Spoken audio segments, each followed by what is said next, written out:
Hey guys, Ken from TomoChain here, and on this episode of Spill the Tea, we're going to be addressing some of your questions about how we think the whole PayPal Venmo rumor might play out if they do enter into the crypto market, and how that might impact the existing OTC market. So to begin with, if PayPal and Venmo do enter into the crypto space, it could be massive for our industry. The fact is, between these two entities combined, they have hundreds of millions of users, many of which have never been exposed to crypto directly. Sure, they may be aware of what Bitcoin is, but it's unlikely that many of them have actually gone to Coinbase or these other exchanges in order to get access to crypto. So it opens up the possibility to hundreds of millions of new users coming in to hold their own first piece of crypto ever. So let's quickly size up PayPal and Venmo. PayPal has been in the space for almost 2 decades as a payment services provider for pretty much any e-commerce site out there. They make it very convenient for customers to be able to pay, whether through bank transfer or their credit card, using the PayPal service. And they have accrued over 300 million users at this point. It's massive. Venmo is very much a US-based entity, and it's a peer-to-peer payment service provider. So, and also kind of like a social network.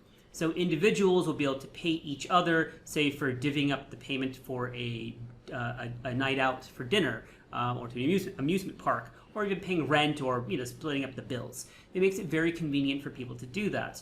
And they have, just to think about how large they are, just last quarter in Q2, they did over some like $30 billion in payments. That's huge, right? So again, when we think about PayPal and Venmo, it really can open up a tremendous opportunity for retail investors to come into the crypto space. So now let's talk about the OTC market, which stands for over-the-counter. Traditionally, the OTC markets are used by high net worth individuals, hedge funds, and miners in our space. And it's typically, you're talking about volumes of hundreds of thousands to millions of dollars worth of crypto being sold at once. So if you think of it from that perspective, it would be very challenging for any of these people or any of these companies to be able to offload or onload crypto on a traditional crypto exchange. You're going to end up having significant slippage due to lack of liquidity if you're trying to sell millions of dollars all at once, right? Secondly, by using OTC markets, you can also be a bit anonymous. You're not coming out there trying to sell $1 million on an exchange, which also signals to other traders about what activities might be taking place. And that's typically preferred by these larger buyers or sellers. Now, when we think of the OTC brokers themselves, they can be anything from individuals or companies that are sitting on a Telegram group connecting people anonymously together, or it can be something much more organized and official like a Binance or a KuCoin OTC desk where you can directly contact a broker and they can help you with finding a similar buyer or seller depending on what your requirements are.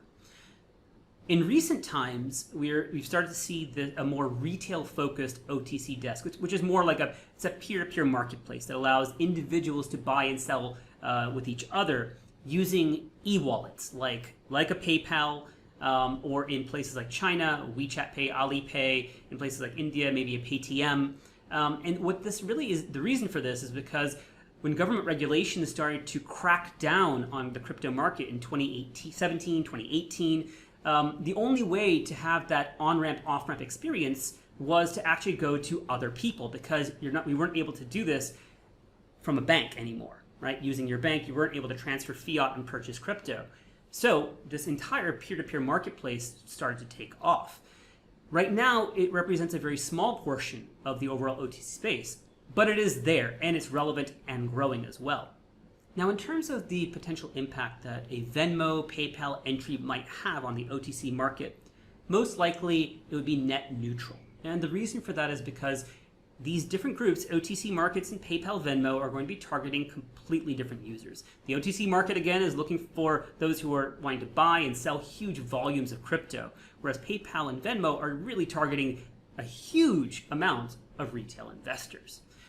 When we think about the PayPal, Venmo setup, whether they're allowing for peer-to-peer purchasing and selling, or they're going to be set up more like maybe a traditional exchange of some sort where you can buy directly from them, the thing is that there are going to be a lot of restrictions put in place. First of all, when you think about the amount of payment that can be sent through right now on a daily basis, PayPal and Venmo allow for a maximum of about $10,000, right? That's nothing for an OTC market, but it could be amazing for the first time purchase of a retail investor trying to get into crypto. Additionally, when it comes to PayPal and Venmo, there are going to be strict regulations, strict ways in which they have to kind of operate. KYC, geographic restrictions, like Venmo is not allowed in anywhere outside of the United States. And they'll probably only be able to allow a handful of cryptocurrencies at this point, whereas a traditional OTC market, you can have access to a wide plethora of different cryptos and altcoins, Bitcoin, whatever you are looking for, right? So if PayPal and Venmo do enter into the crypto market, it would mark a major milestone, a major credible milestone for our industry, and it validates to hundreds of millions of new people that the cryptocurrency market is here to stay. And depending on your risk profile, could be a really good investment opportunity today, and tomorrow may have many other use cases for your everyday crypto user. So to me, it's incredibly exciting, and I really do hope that the rumors are true.